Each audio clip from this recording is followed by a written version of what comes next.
আয়াত ৩৮ يوم يقوم الروح والملائكة صفا لا يتكلمون إلا من أذن له الرحمن وقال صوابا অনুবাদ সেদিন রূহ ও ফেরেশতাগণ সারিবদ্ধভাবে দাঁড়াবে সেদিন কেউ কথা বলবে না তবে রহমান যাকে অনুমতি দেবেন সে ছাড়া এবং সে সঠিক কথা বলবে তাফসির ১ নং ফুটনোটের বিবরণ অধিকাংশ তাফসিরকারগণের মতে রূহ বলে এখানে জিব্রাইল আলাইহিসসালামকে বোঝানো হয়েছে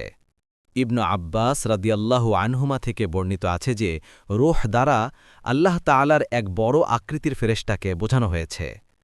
কতাদাহ বলেন এখানে রূহ বলে আদম সন্তানদেরকে বোঝানো হয়েছে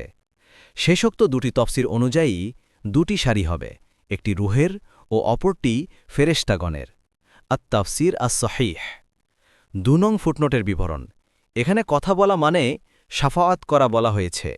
শাফাআত করতে হলে যে ব্যক্তিকে যে গুনাহগারের জন্য আল্লাহর পক্ষ থেকে শাফাআত করার অনুমতি দেয়া হবে কেবলমাত্র সেই তার জন্য শাফাআত করতে পারবে এবং শাফাআতকারীকে সঠিক ও যথার্থ সত্য কথা বলতে হবে অন্যায় সুপারিশ করতে পারবে না দেখুন কুরতুবী